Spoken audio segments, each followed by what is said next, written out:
18 महिने बालिकाको बलात्कारपछि हत्या गरी 2 जना पक्राउ। नोबेल अस्पतालमा उपचारका क्रममा शुक्रबार राति मृत्यु भएकी 18 महिने बालिकाको बलात्कारपछि हत्या भएको प्रहरीले दाबी गरेको छ। सुन्दर हरिचा नगरपालिका 7 गणेशपुरीकी 18 महिने बालिकालाई बलात्कार गरी हत्या गरेको आरोपमा जिल्ला प्रहरी मोरङले आइतबार पक्राउ परेको 2 जनालाई सार्वजनिक गरेको छ। सुन्दर चौहा 7 ठडियाका 28 वर्षीय मिथुन चौधरी र 25 वर्षीय अजय चौधरीलाई प्रहरीले पक्राउ गरेको हो। पक्राउ परेका दुवैजना सोहोदर दाजुभाइ भएको प्रहरी कार्यालय मोरङका प्रमुख प्रहरी उपरीक्षक जनार्दन जीसीले बताएका छन्। मृतक नाबालिग शुक्रबार 5 बजेतिर आमासँगै खेलिरहेको अवस्थामा एक्कासी हराएकी थिइन् र छोरीलाई नदेखेपछि आमाले 17 वर्षीय अर्की छोरीलाई खोज्न हराएको प्रहरीको अनुसन्धानमा देखिएको छ। दिदीले खोज्दै जाने क्रममा घरदेखि 150 मिटर उत्तर पश्चिम स्थित गछिया खोला किनारमा रहेको झाडीमा रोइरहेको अवस्थामा साँझ 36 बजेतिर मृतक अवस्थामा गम्भीर चोटपटक लागेको अवस्थामा फेला पारेकी थिइन्। घाइते बालिका आफै उठेर हिँड्न नसक्ने अवस्थामा र दिदीले पनि उठाएर घरसम्म लैजान नसक्ने भएपछि चिच्चाउँदै उनले आमालाई भन्न आएको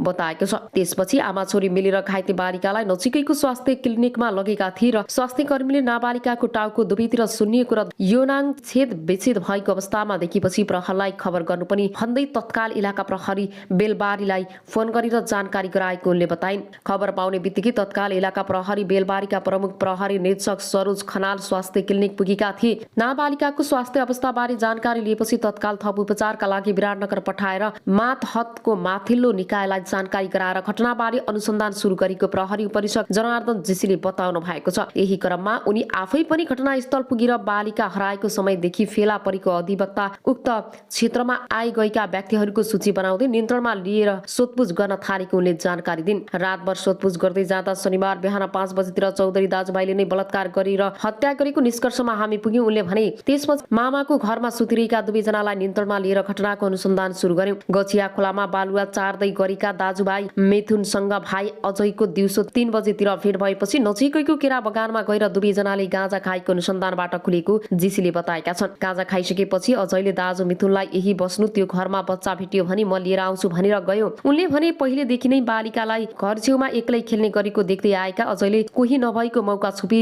चप्लेट र 10 रुपियाँ दिएर फकाएपछि नाबालिका उनीसँग गइन्। अजयले नाबालिकालाई बोकेर गएपछि खोला छेउका बनमाराको झाडीमा सुरुवाल खोलेर जबरजस्ती करणी गर्न थालेको अनुसन्धानको क्रममा खुलेको जीसीले सुनाए। करणी गर्न सुरु गर्ने बित्तिकै नाबालिका चिचाउन थालेपछि पहिलेदेखि नै घटनास्थलमा रहेको बियरको बोतलले अजयले टाउकोमा हिर्काए। उनले भने त्यसपछि पनि नाबालिका चुप्प नभएपछि नजिकै रहेको ढुङ्गाले समेत टाउकोमा हिर्काएर पालै पालो अजय र मिथुन दुवैले करणी गरेर नाबालिकालाई त्यही छाडेर गएका थिए। प्रहरीको दाबी अनुसार करणी गरेपछि बालिकालाई त्यही छोडेर उनीहरू 2 जना त्यहाँबाट स्थानीय मदिरा पसल गई मदिरा पिएका थिए। त्यसपछि भने अजय मामा घर गएको र मिथुनले चाउचाउ मात्रै खाएर आफ्नो घर गएका अनुसन्धानमा खुलेको छ। पछि भने मिथुन पनि मामा घरमै गएर सुतेका थिए। घटनास्थलबाट स्थानीय नाबालिकालाई हिर्काएर रगत लागेको बियरको बोतल 2वटा ढुङ्गा र उनले लगाएको सुरुवाल बरामद भएको जीसीले बताएका छन्। दुवैजनालाई जबरजस्ती करणी तथा कर्तव्य ज्यान मुद्दामा जिल्ला अदालत मोरङबाट 5 दिनको म्याद थप गराएर अनुसन्धान थालेको उनले बताएका छन्। उक्त मुद्दामा आरोप ठहर भए दुवैजनालाई आजीवन जेल सजाय हुन कानुनी व्यवस्था छ। मृतकका बुबाले आफ्नी छोरीको बलात्कार गरी हत्या गर्नेलाई फाँसीको सजाय दिन माग गरे। मोरङमा चालु आर्थिक वर्षमा हालसम्म 45 वटा बलात्कार घटना घटेका छन् भने 13 वटा बलात्कार प्रयासको घटना भएको जिल्ला प्रहरी मोरङको तथ्याङ्कबाट उल्लेख गरिएको छ। गत आवमा जबरजस्ती करणीको 128 आर्थिक वर्ष 2076-77 मा 92 वटा जबरजस्ती करणीको घटना भएको थियो। अब आउनुस् अर्को समाचारतर्फ लागौं। सहयोग र सम्बन्ध राख्ने नेपालीहरू नागरिक समाज सञ्चार जगत र बुद्धिजीवी उद्योग व्यापारी व्यवसाय पनि सरकारको तर्फबाट धन्यवाद ज्ञापन गरिएको लेख बताए। सबै मुलुकहरूसँग मैत्रीपूर्ण सम्बन्ध कायम गर्ने नेपालको परराष्ट्रिय नीतिको मर्म अनुरूप छिमेकी राष्ट्रहरू लगायत अन्य कुनै पनि राष्ट्रका विरुद्ध नेपाली भूमि प्रयोग हुन नदिन नेपाल सरकारले प्रतिबद्धता व्यक्त गरेको उनले बताएका छन्। त्यस्तै देशको आर्थिक विकासमा सहयोग पुगाउनेमा मित्र राष्ट्र दात्री निकाय क्षेत्रीय एवं अन्तर्राष्ट्रिय संघ संस्थाहरूप्रति पनि सरकारले आभार व्यक्त गरेको छ। बैठकले विभिन्न प्रसारण लाइन आयोजनाको लागि जग्गा प्राप्त गर्ने र प्रारम्भिक कारबाही चलाउने अधिकारी तोक्ने निर्णय गरेको छ। विशेष अदालतको अध्यक्षमा उच्च अदालत पाटनका न्यायाधीश श्रीकान्त पौडेल र सदस्यहरूमा न्यायाधीशहरू रमेश कुमार पोखरेल र यमुना भट्टराई, शालिग्राम कोइराला र बलभद्र वास्तुला र खुशी प्रसाद थारूलाई तोक्ने निर्णय गरिएको छ। त्यसैगरी राजस्व न्यायाधिकरण काठमाडौँको कानून सदस्य एवं अध्यक्षमा उच्च अदालत पाटनका न्यायाधीश टेक प्रसाद ढुङ्गानालाई तोक्ने निर्णय भएको छ। खानेपानी महर महसुल निर्धारण आयोगको अध्यक्ष एवं सदस्य सिफारिस समितिको सदस्यमा भूपेन्द्र प्रसाद आर्यलाई नियुक्त गरिएको प्रवक्ता कार्कीले जानकारी दिनुभयो। सरकारले भूतपूर्व ब्रिटिश गोर्खा सैनिकहरूलाई सम्बोधन हुन बाँकी रहेका मागहरूका बारेमा संयुक्त अधिराज्य सरकारसँग वार्ता गर्न संयुक्त अधिराज्यका लागि नेपाली राजदूतको नेतृत्वमा नेपाली प्रतिनिधि मण्डल गर्ने निर्णय गरेको छ। अब आउनुहोस् अर्को समाचारतर्फ लागौं। अमेरिकाबाट जहाज चढेर नेपाल आइपुगी 7वटा साडी। अमेरिकाको सिकुबाट प्लेन चढाएर ल्याएको 7वटा साडी 3 दिनको हवाई यात्रापछि शुक्रबार काठमाडौँ आइपुगेका छन्। गाईको नस्ल सुधार तथा दूध विकासका लागि कृषि तथा पशुपक्षी विकास मन्त्रालयले खरिद गरेको 7वटा साडी नेपाल आइपुगेका हुन्। 23 फेब्रुअरी अर्थात् 11 फागुनमा अमेरिकाको सिकागोबाट हिँडाइएको उक्त साडीहरू कतारको राजधानी दोहा, भारतको राजधानी नयाँ दिल्ली विमानस्थल हुँदै 3 दिनको जहाज यात्रामा काठमाडौँ अन्तर्राष्ट्रिय विमानस्थल आइपुगेको मन्त्रालयले अन्तर्गतको नेपाल लाइभ स्टार सेक्टर र नोभेम्बर आयोजनाले जनाएको छ।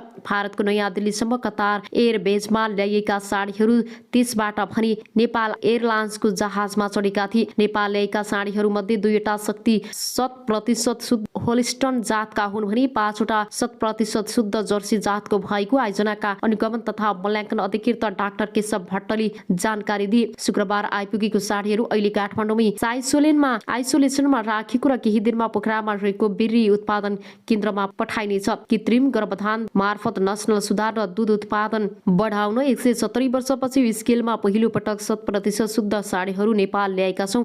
यस राष्ट्रिय पशु प्रजनन कार्यालय पोखरामा लगेर नस्ल सुधारमा प्रयोग गरिनेछ। भट्टले अनलाइन खबरसँग भने जङ्ग बहादुरले 1907 मा ल्याएपछि पहिलो पटक अमेरिकाबाट साडी ल्याई आयोजनाको दाबी छ। नेपाल ल्याएका मध्ये 2वटा साडी शुद्ध होस्टेल र 5वटा जर्सीका साडी हुन् र 10 देखि 12 महिना उमेरका यी साडीहरूको कुल 2300 किलो छ। साडीहरू नेपाल ल्याउन मेडग्रम नामक सप्लायर्सले ठेक्का पाएको थियो र सिकागोदेखि पोखरासम्म पुर्याउन कुल 1 करोड 30 लाख सप्लायर्सले ठेक्का पाएको आयोजनाले जनाएको छ। दूधका लागि किसानले व्यावसायिक रूपमा पालेको गाईमा उन्नत जातको नस्ल सुधार गर्न यी साडीहरू ल्याएको भट्टले बताए। राष्ट्रिय पशु प्रजनन कार्यालय पोखरामा यी साडी मार्फत संकलन हुने बेरिय स्थानीय नेपाली गाईलाई क्रस गराउँदा 50% गुण सर्छ। यसले हाम्रो गाईहरूको दुग्ध उत्पादन क्षमतामा बढ्छ र अनुगमन तथा मूल्याङ्कन अधिकृत डाक्टर भट्टराईले भने 18 देखि 21 महिनाका हुँदा वयस्क हुने यी साडीहरूबाट उत्पादन हुने बेरिय नस्ल सुधारका लागि उच्च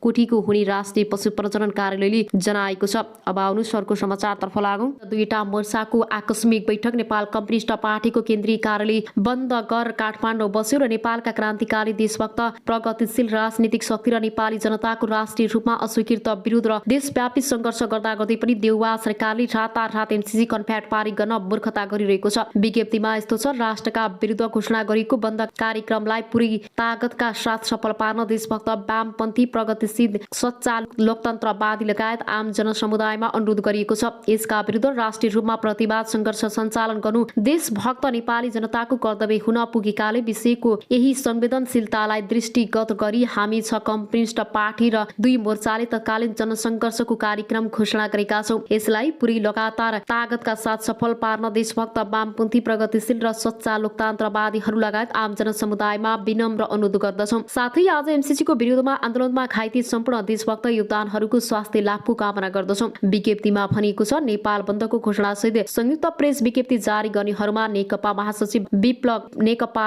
नौ क्रान्तिकारी माओवादीका महासचिव मोहन वैद, किरण नेकपा मसालका महामन्त्री मोहन विक्रम सिंह, नेपाल कम्युनिस्ट पार्टीका अध्यक्ष ऋषि कटेल, नेपाल कम्युनिस्ट पार्टी माओवादी समाजवादीका अध्यक्ष कर्णजित बुढाथोकी, देशभक्त जनगणतान्त्रिक मोर्चाका अध्यक्ष शिव गजुरेल र राष्ट्रिय जनमोर्चाका अध्यक्ष चित्र बहादुर केसी र वैज्ञानिक समाजवादी कम्युनिस्ट पार्टी नेपालका संयोजकका आहुति छन्। अब आउनुहोस् अर्को समाचारतर्फ लागौं। बनेपामा शंकास्पद वस्तु घटनास्थल पुग्यो सेनाको टोली। काभ्रेको बनेपा एउटा शंकास्पद वस्तु भेटिएको छ र बनेपाको पुल बजारमा शंकास्पद वस्तु फेला परेको जिल्ला प्रहरी कार्यालय काभ्रेले जानकारी दिएको छ। अहिले पुल बजारको खण्ड बन्द गरेको छ। नो एमसीसी लेखिएको शंकास्पद वस्तु भएको क्षेत्रमा प्रहरीले सुरक्षा दिएको छ। शंकास्पद वस्तु निष्क्रिय पार्न नेपाली सेनाको टोली घटनास्थल पुगिसकेको छ। काभ्रेको बनेपामा एउटा अहिले पुल बजारको सडकखण्ड शंकास्पद वस्तु निष्क्रिय पार्न नेपाली सेनाको टोली घटनास्थल पुगिसकेको छ। अब आउनुहोस् अर्को समाचारतर्फ लागौं।